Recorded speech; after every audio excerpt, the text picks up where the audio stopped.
Welcome to It's Been How Long? The podcast about Cherry Hill High School East students from the late 1970s and early 80s. This is Kara Siegel. I'd like to welcome in Matt Muscat to the It's Been How Long podcast studio. Hey, Matt. Hi, Kara. How are you? I'm good. I'm good. How are you doing today? Doing fine. A little nerve-wracking here, but I think I'll be fine. So, Oh, good. Well, thank you for agreeing to be on the podcast, finishing work and yeah, dashing to your computer. yes. So here we are, 43 years post graduation. And Yes. what are you up to these days? I'm living in Metuchen, New Jersey, which is not far from Staten Island. It's about 8 miles away, about 30 minutes away from New York City. I'm working for a software company. We do clinical trial software, and I am a lead technical content strategist, which is, just a fancy way of saying I try to figure out how to take technical documentation or technical content and relay that to users, kind of dumbing down technical information. So I'm like a dummy downer, I guess. I don't know if Mr. Obriza would be too happy with the fact that I'm compacting sentences and making them so that a sixth grade or seventh grade reading level could understand it. But that's what I do. And basically, through my career, I've done kind of the same thing throughout. But, right now, that's what I do.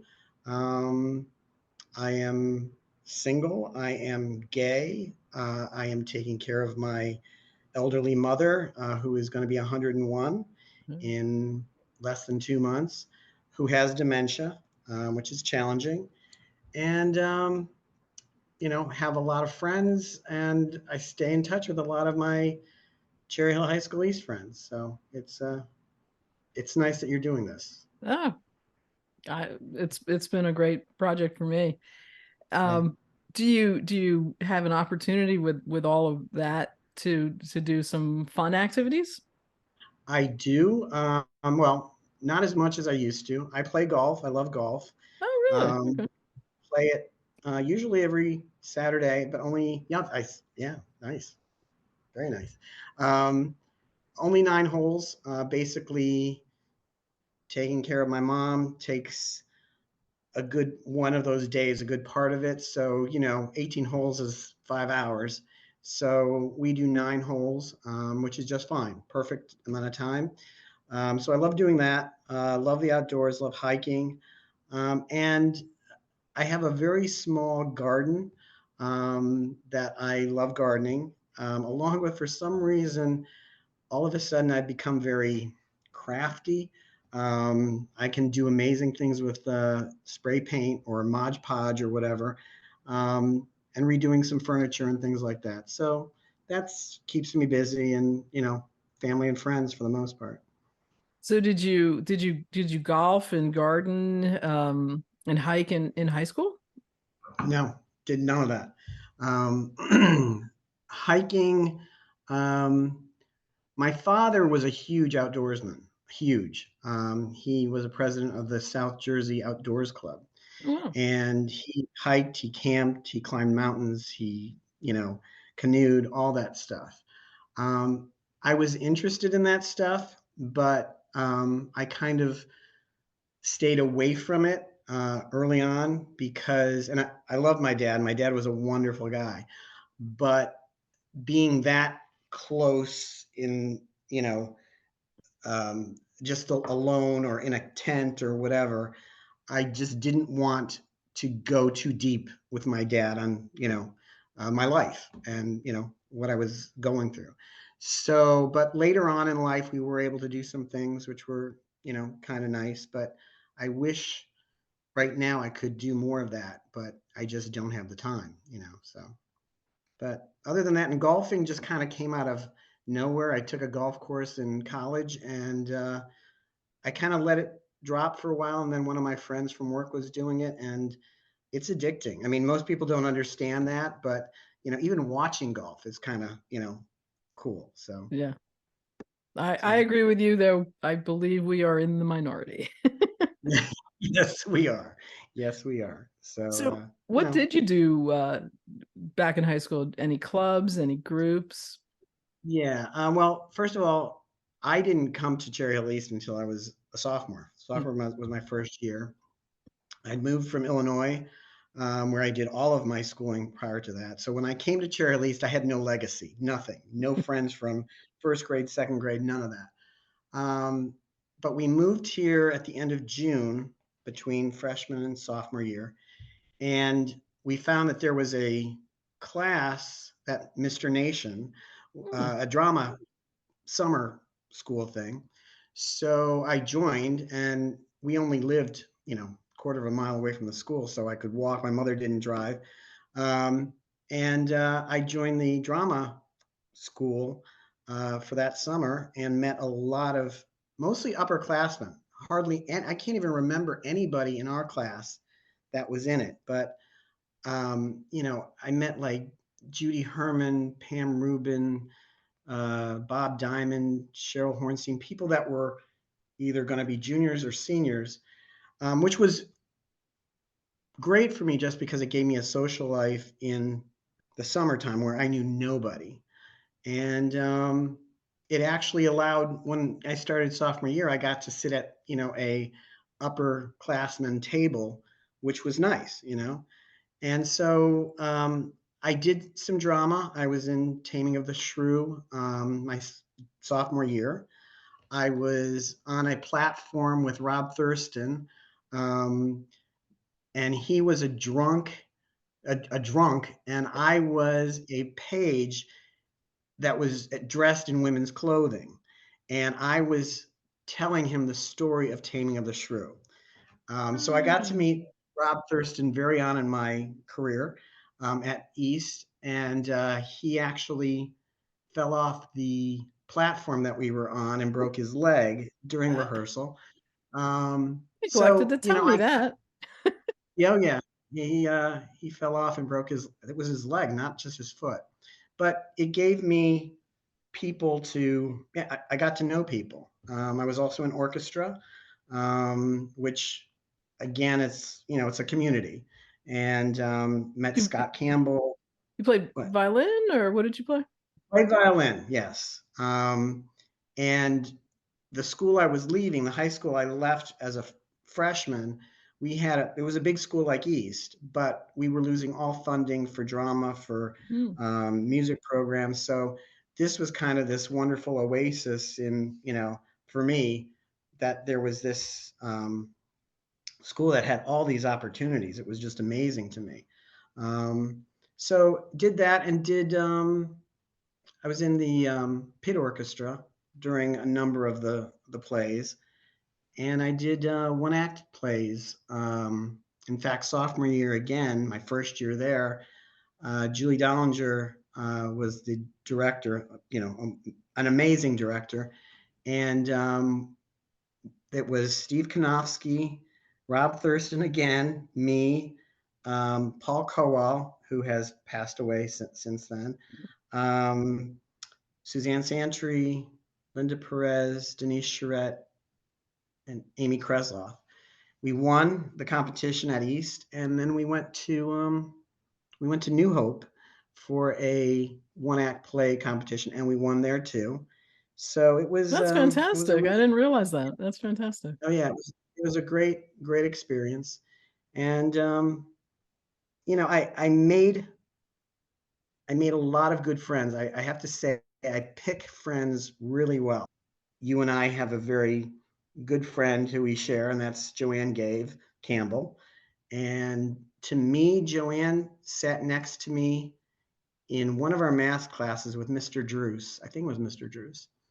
And as you know, Joanne is funny and irreverent at times, and just everybody likes Joanne. And to me, she was like the coolest person around. And that's what I wanted, was to just be her friend.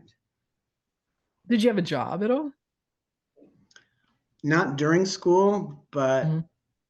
Between sophomore and junior year, I worked at a peach orchard, No. and for 11 hours a day, I squeezed peaches on a conveyor belt, deciding which ones were seconds, which ones were ripe, and which ones were, you know, and I literally just sat there on this no, there was no music, there were no Walkmans. Even then, I don't think there were Walkmans, and just sorting these peaches. That was 11 hours a day. Then between Where was sophomore and that? junior, Was it that was before down. you got here, or that was when you got to Cherry Hill? No, I was in Cherry Hill. It was down Okay. Crescent going towards 73 on the Okay. right-hand side, past the mansion. I don't know, but Yeah. it's now all houses. Yeah. Yeah. So I did that, and then between sophomore and junior and senior year, I worked for at a mob-run restaurant in Marlton, Wow. which was very scary. I was the dishwasher and busboy of this restaurant. And then my last job between senior and college was delivering flowers for a florist, which was the best job ever. Oh, People that's cool. always loved you, and you were in the car the whole time, so it was great. Oh, that's great. So what did you do after graduation? So I went to Drexel University, 5-year co-op program. I I majored in industrial engineering. I've never been an industrial engineer my entire life. I never wanted to go into industrial engineering. I had always wanted to be a teacher. All my life, I wanted to be a teacher. And I realized with the whole, I don't know if you remember, Anita Bryant had this campaign to oust any gay teachers or whatever. And I was totally closeted. I was not out, but I knew, and that just frightened me. And I just said, I can't do this. Hmm. So I decided just go into business and at Drexel, which was great. And I wanted to go to Drexel. Um, but my father kept saying, and my father was an immigrant. He came from the island of Malta. And so he kept saying, and they never pushed me to do, what they wanted me to do, but it was always kind of suggested. And my father had said, you're going to have a wife and kids, and you need to make good money. It would be better if you had some engineering behind you. So why don't you go into this program? And I did it, thinking that I want to make them proud. I don't want to cause them any problems, because later on, when this all comes out, I got to rest on some kind of laurels to kind of say, you may not like this part of me, but at least wasn't a problem. So I did a lot of those kind of bargaining things. Um, so I went to Drexel, and Paul Koa went to Drexel, but he was a commuter student. I lived on campus, and I ended up getting to know Vince Kowalski really well. Vince was in our class. He lived across the street from Sherry Anderson, who Hmm. was also a very good friend of mine. And by chance, we were both in the same dormitory our sophomore years, which was the old Philadelphia Cancer Hospital, which had not had a whole lot of upkeep, or it had Renovation. not been updated a lot. It Hmm. literally still looked like you were in a cancer hospital. And through him living down the hall and his roommate, the three of us decided that we would get an apartment for our pre-junior, which was our third year, junior and senior years. And we did, and we lived out on the Penn campus. We were off Drexel's campus, but lived at 42nd and Spruce on this beautiful building that was on the National Registry. The apartments were nice. They weren't great, but they were nice. And we just kind of spent 3 years walking to and from campus, going to the library, going to the gym. And it was kind of the three of us just, hanging around, which were pretty good years for me. Got a job, and things got better, but things were difficult in the world with AIDS and HIV being prevalent. in the community. And, I started meeting people on my own, and, things were okay. But again, I kind of wasn't honest with Vince and our other roommate. I came out to all of my friends. I came out to my family. Um, Joanne saved my parents' marriage, I believe. Um, Joanne had called me. I had come out to my brother back in 86. And it was the day I was going to Vince and his wife's home for New Year's Eve.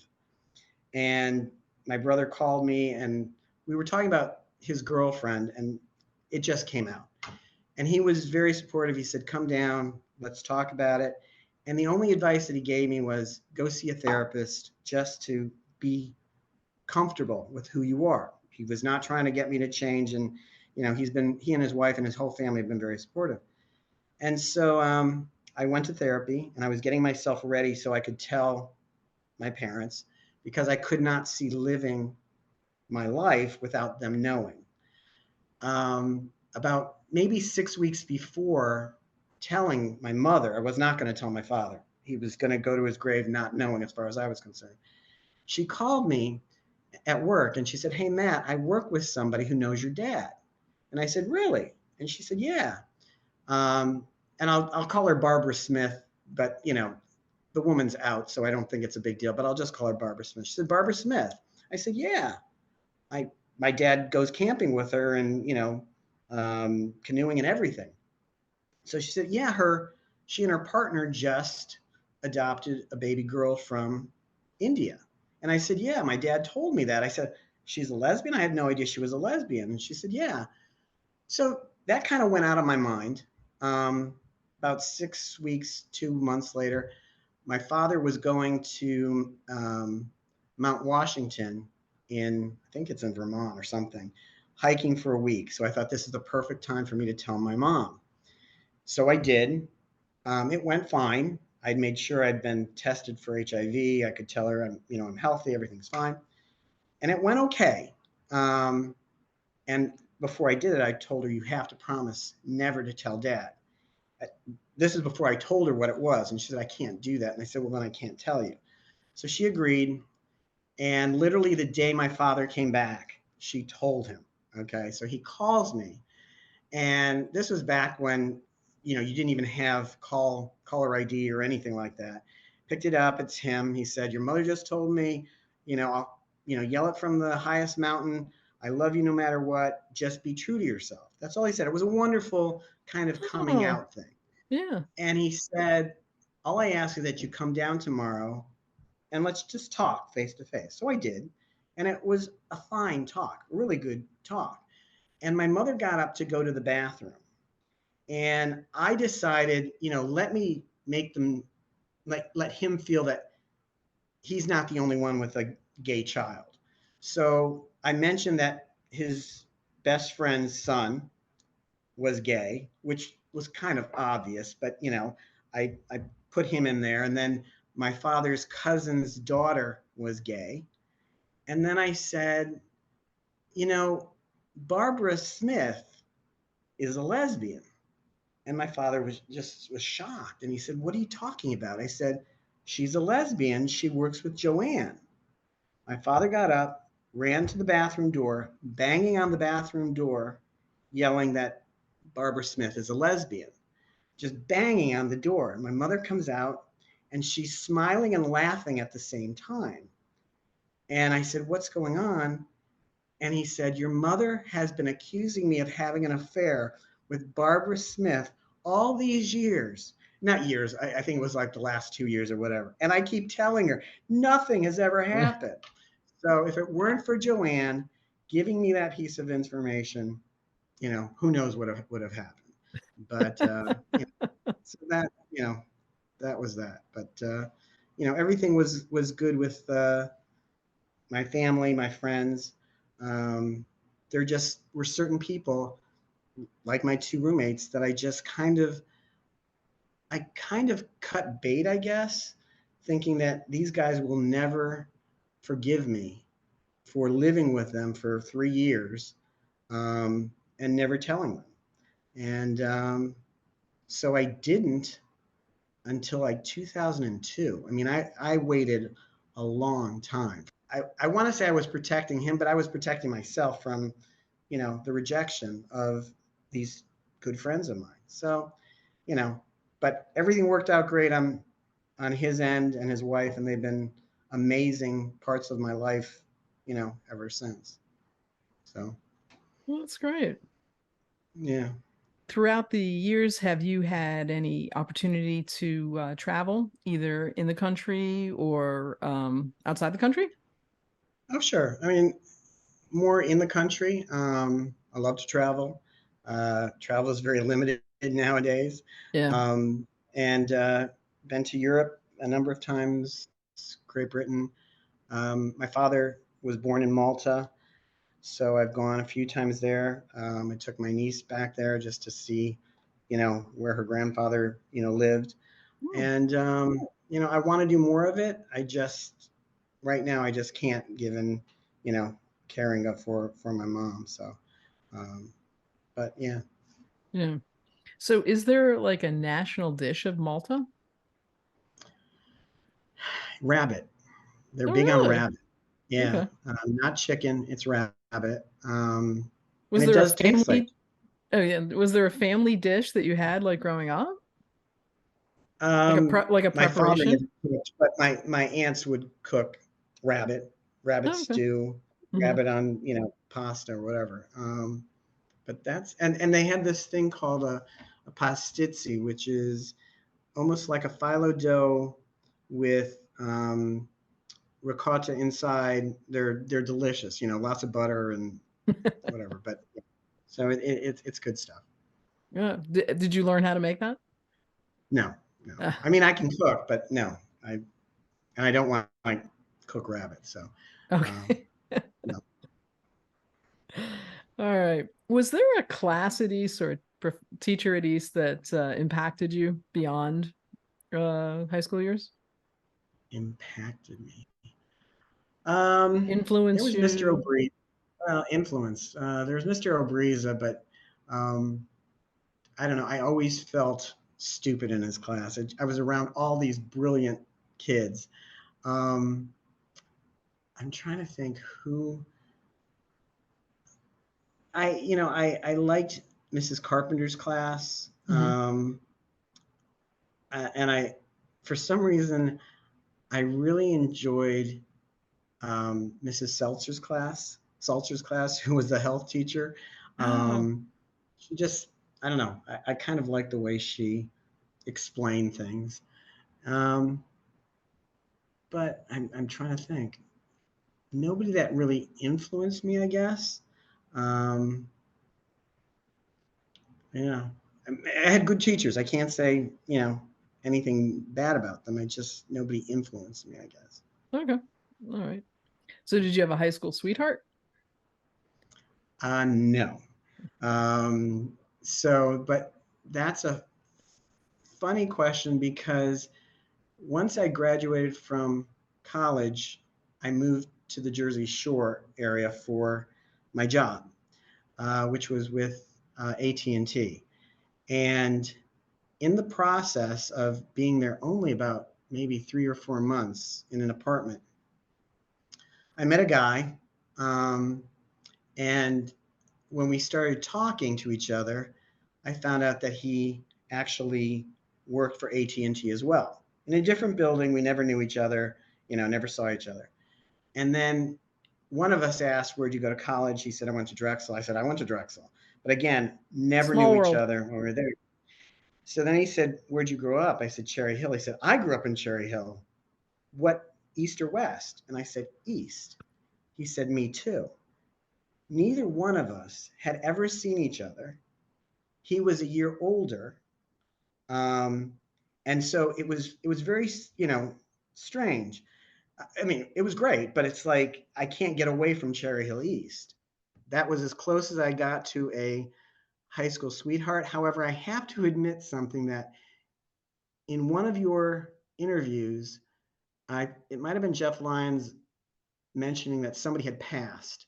Mm. And I didn't know who that person was, but it sounded familiar. So I got out my yearbook and I looked and I said, "Oh, it's that guy. I didn't know him, whatever." And I started looking through my yearbook, which I hadn't picked up in 30 years, maybe even 40 years, and I'm reading all of this stuff in there. And there was one from this guy who I really liked. He was a nice guy, and I kind of had a vibe from him. And I'm reading what he wrote to me, and I'm thinking like, holy cow, I think that was like some kind of not code, but the words he was using were not something that you would say just to a buddy kind of thing. And then there was another thing where he wrote something three times. Mm. And I thought, holy cow. Not that I would ever have pursued anything because I was so closeted. But it's funny because I've never had anybody really reject me, even though that was always my problem. It's funny, even now, I have a co op student that I'm mentoring at work from Drexel. She's 20 years old. She's only been in this country for a year and a half from Nepal. Mm. Okay. So I was thinking to myself, as much as I'm out to my coworkers, my neighbors, my families, everything, I just thought, I don't want to tell her because I don't think she could handle it because she's from Nepal. She went to a Catholic girls' school. Um, and we were having lunch together, and she said that she had to go to the New York office the next day.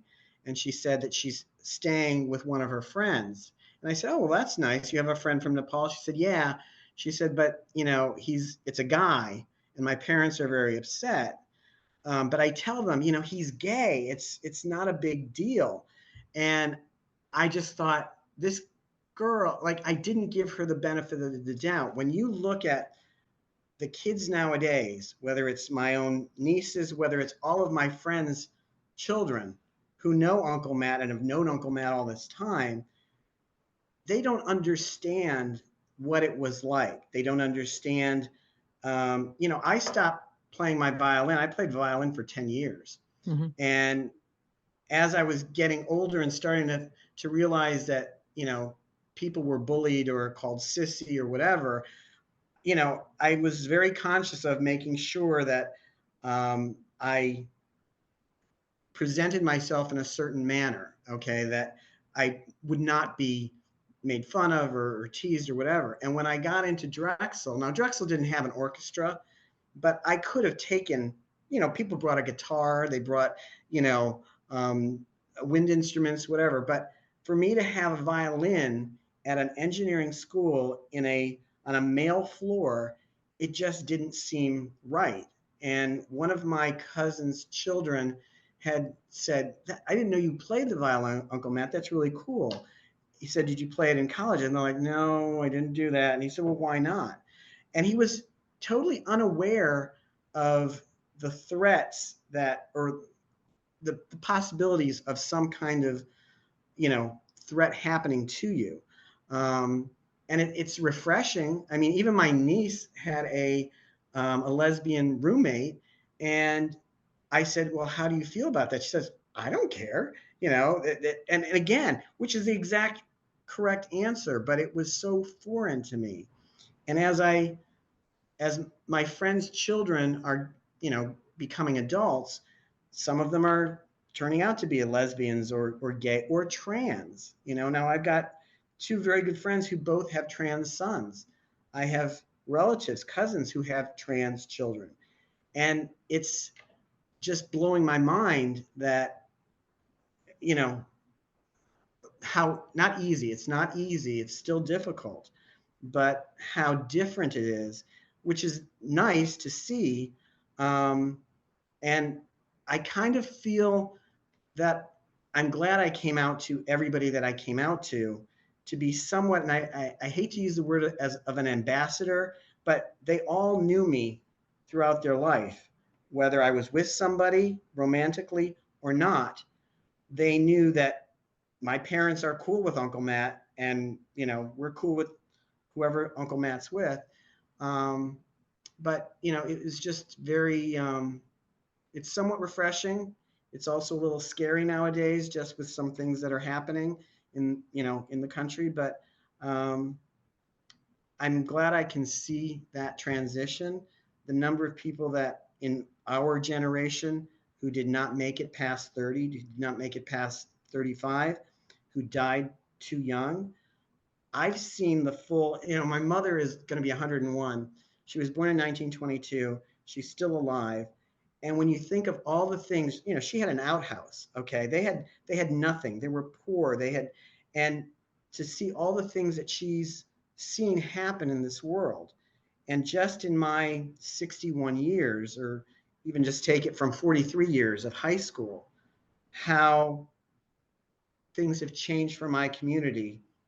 It's not perfect, but it's something I would never have. And friends of mine say the same thing.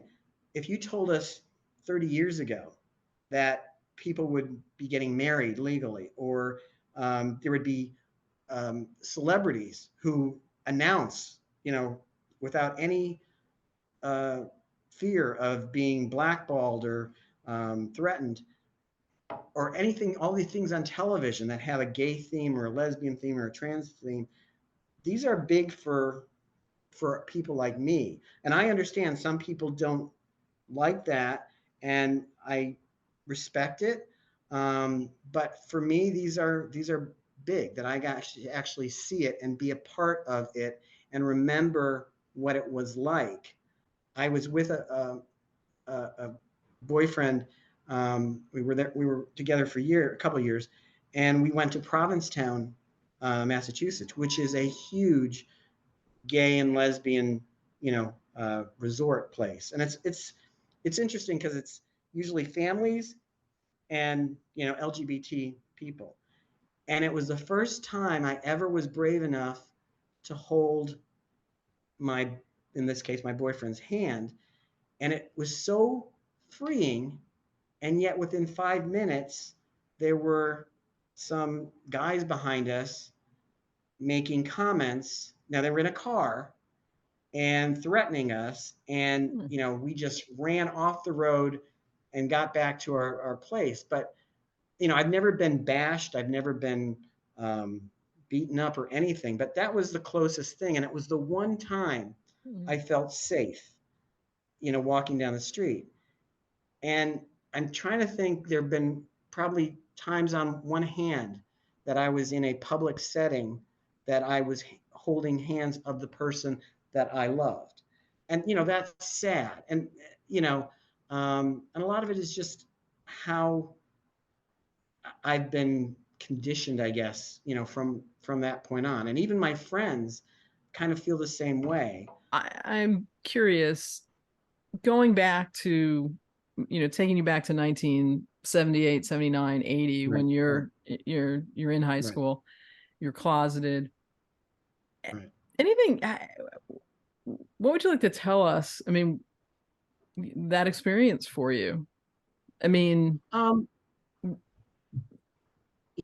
I don't think I ever heard, a really bad word, maybe the F word or something, not towards me, but, people would throw it around. I really didn't even, I was just concerned about staying, you know, um, under the, uh, mm, what's the expression? under the radar? Just under the radar, right? So that Hmm. nobody would see that. I mean, for the most That must have part, been really hard. I didn't think about it. I tried not to think about it. Um, I remember, we had Gatsby's in Cherry Hill. Hmm. I never went to Gatsby's ever until 1988.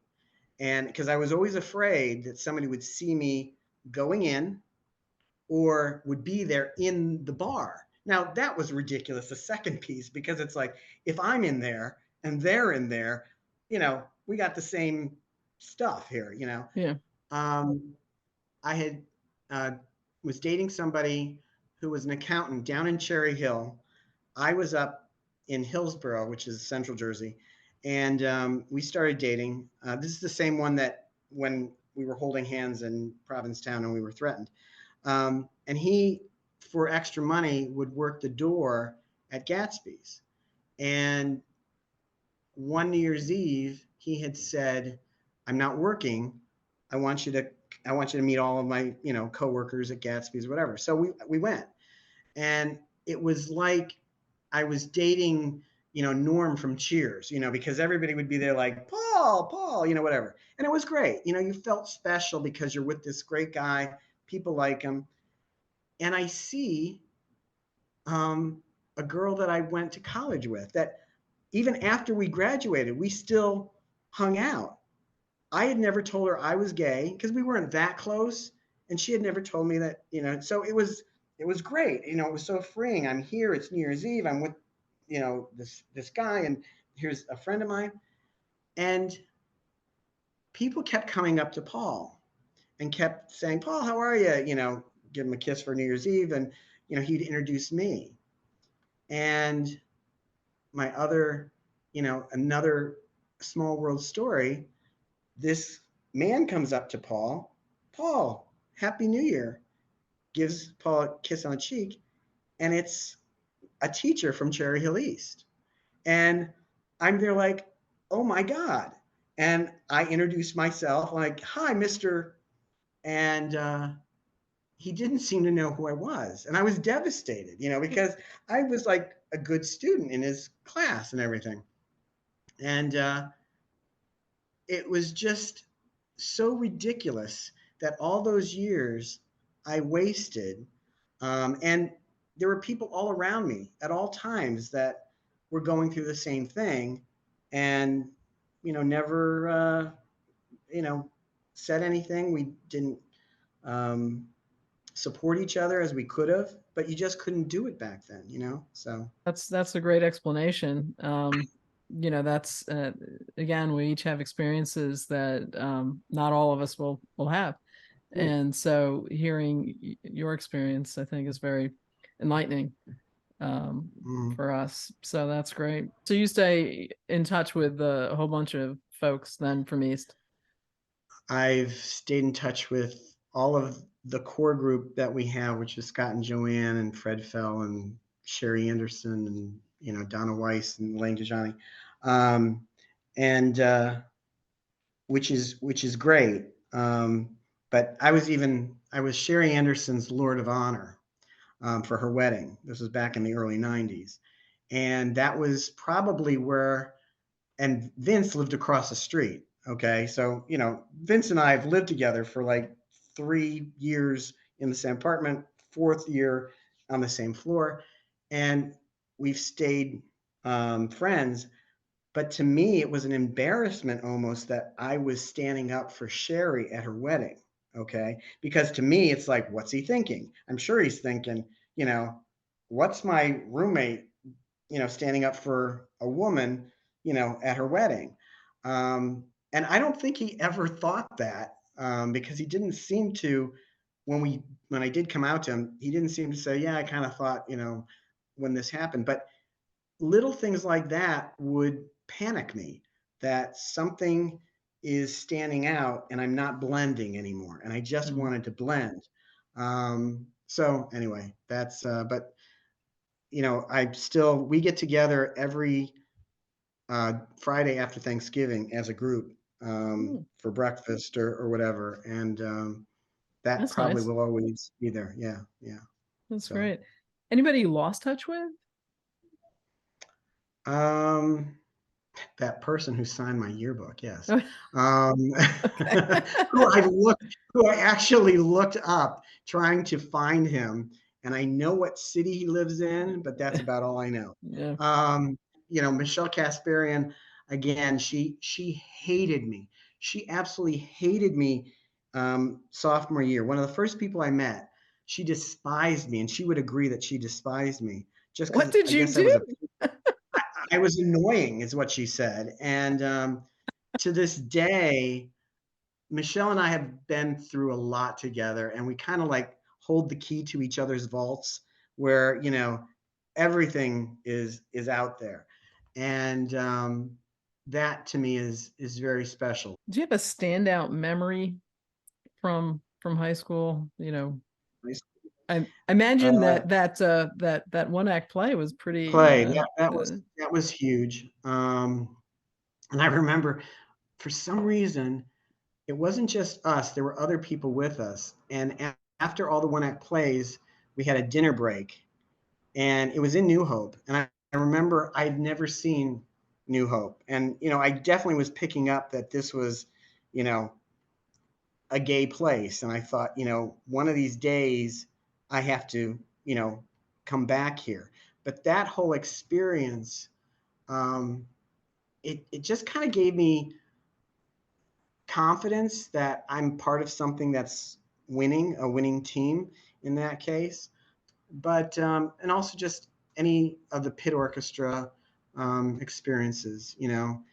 Debbie Arish was always there, and Jerry Sohm, and myself, and Karen Witt was in there. So again, it was always an experience. Every performance was different. The one thing I do remember, I have to say, I was in the pit the spring of our senior year. I don't know if it was Gypsy or what musical it was, but 3 Mile Island. There was a Oh, big concern that 3 Mile yeah, Island was gonna having a blow. meltdown, Yeah. and it was 3 hours or 4 hours away from us. But I remember I'm playing my fiddle, to whatever we're doing, and the pit orchestra was right here, and then there were people, right there, and I see all these people, and I'm literally thinking, what's happening at 3 Mile Island? Are we going to be contaminated? Are we not? I mean, it was this weird happening, and for some reason that stuck in my mind for, all these years. Yeah. So So have you had a chance to ever go back to the building? I did. When was I went. that and how did you feel? Um, I went because my office mate, her nephew, was going east. So he was in a play.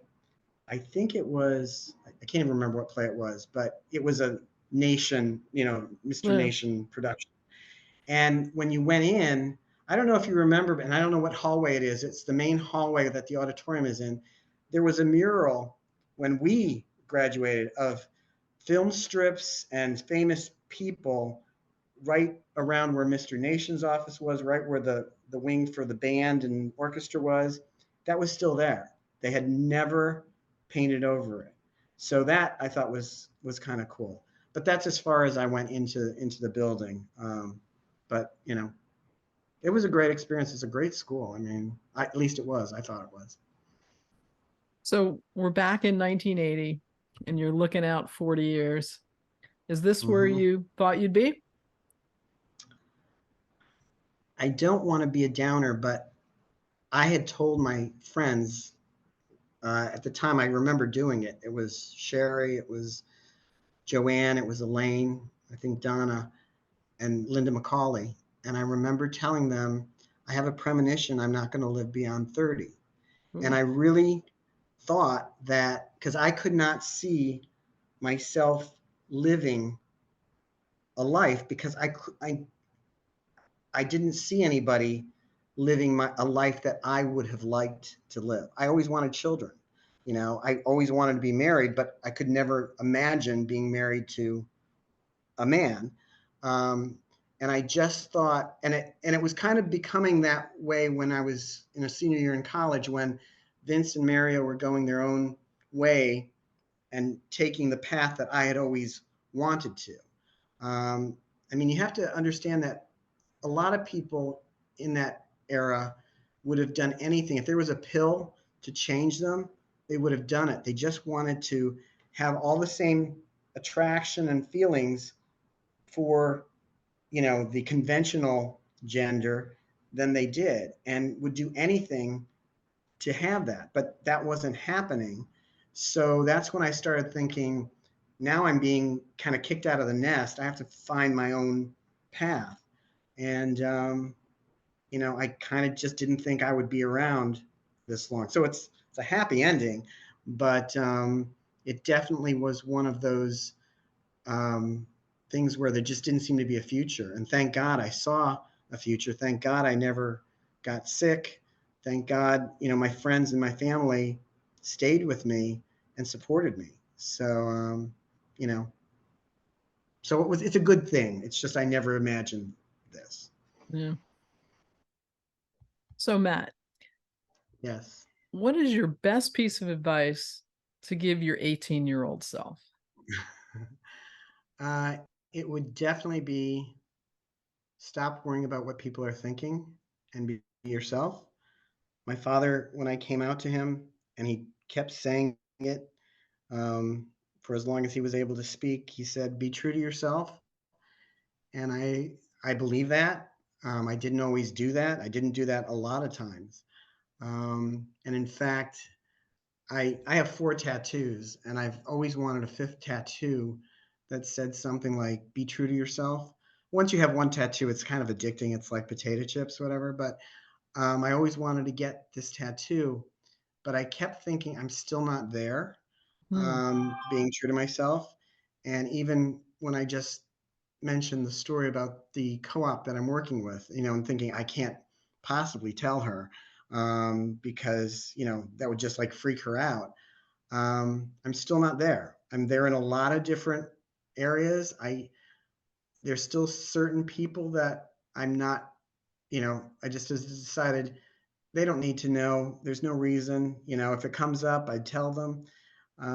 But it's definitely just be true to yourself. Quit worrying about what people are thinking, um, and you know, just live your life.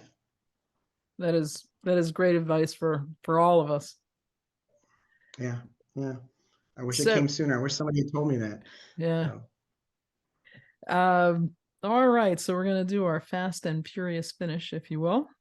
Did you have a okay. favorite TV show or a movie or a book back from high school days? I really enjoyed Midnight Express, and I went to the movies so many times with people, but I don't remember like who I saw what movie with. But I know I saw it at Barclay Farms used to have a movie theater, Hmm. and I think that's where I saw Midnight Express. I liked that, and I know a bunch of us went to see something called Death Ship, Death Boat, something like Wow. that. But it was kind of a B-rated movie, but um, and I don't even remember what was on television back in 1980. But I was a huge television person. Yeah. Did you have a favorite musical group or a genre of music that you enjoyed? An artist? Loved Journey. Loved Asia. I loved anything um, that was acoustic guitar, acoustic Hmm. piano, Elton John, things like that. But even that, I found when I went to college in my freshman year, as I'm saying all this, I'm thinking I must sound like a really, nutcase. But I had certain like I had Elton John albums, and I didn't want to take that to Mm, school because I didn't want anybody to, wonder why is he, you know, listening to Elton John. Um, so that was basically, I guess, my musical taste at the time. yeah. I don't think that was sounds like a nut job. I think you're just protecting yourself in the time that you lived and knowing Trying what you to knew. conform, trying to Yeah, conform with, what people I'd be living with might like. So. yeah. So did you have a favorite place in the Cherry Hill area that you would hang out or go to eat? And if so, when was the last time you were there? Does it even exist? It would either be Ponzio's, which is still there, and I have gone back. Olga, a lot of times Michelle and I will meet there. Olga's, which is no longer there, but there's another Olga's, which is down the street from where my mother lives. Um, and Kaminsky's, I guess, were the main places. No. All right. So let me get this here. All right. Oh Who yeah, there you who is go. this baby face kid? Yeah, it's not Babyface. That's me, and Yeah. I didn't even have a quote, Yeah. but that is me. And if you really should go to your picture and see that you do look like Anna Kendrick. You Okay. look like Anna I'll Kendrick. I'll You'll I'll look. do that. um So here's I told you, if you've been paying attention, what is my quest is to try to figure out where this Western theme. You didn't do any time on the yearbook, did you? I And did not, and I wondered the same thing too. And I know yeah, I listened to Debbie Smead, um, and Deborah. I didn't either. Deborah, sorry. Um, So no yes, answer for the Western theme. Okay, okay. I mean, I My didn't quest like it. continues. I didn't. Okay. Yeah. Yes. Yes, I was not responsible for that decision, Chris. I Okay, had okay. nothing. I wasn't going to hold you responsible. Just didn't know if you had any insight. No. Um, all right. So lastly, is there anything you might want to tell anybody? Any final thoughts to share? Um, Just that, you know, anybody who has touched my life and anybody who may be seeing this and, we've lost contact, reach out to me on Facebook. I'm on there quite a bit.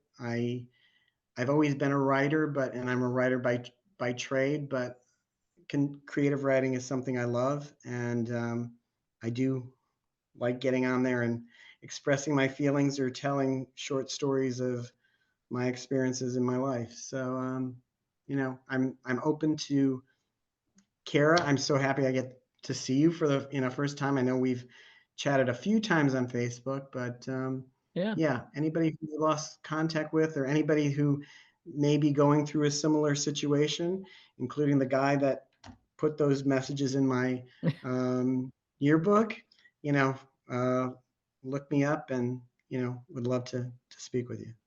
yeah. Well, I hope this won't be the last time we get to chat. And good luck with your Oh, mom. nice. It's a special time. It's a difficult time, but you know, Yeah. that's And you never have regrets once they're gone, because you made sure that they had a good yeah, end of life. So yeah, yeah, thank you. yeah. All right, Matt. Thank you for Okay, joining me on It's Been How Long? And I hope to talk to you soon. sounds Take good. care. Thank I you. appreciate it.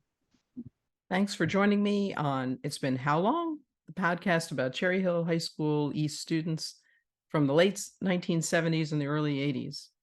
A shout out to my cousin Brad Corbett, whose podcast We Weren't Friends in High School inspired me to do this podcast, and whose advice and encouragement have been so helpful. Thanks also to my husband, Randy Coughdale, who read all the fine print on the podcast hosting website so I wouldn't have to. And thanks to Jeff Lyons, content consultant and guinea pig, and to Deborah Smead, also content consultant. And thank you to all our classmates who are listening in. See you next week.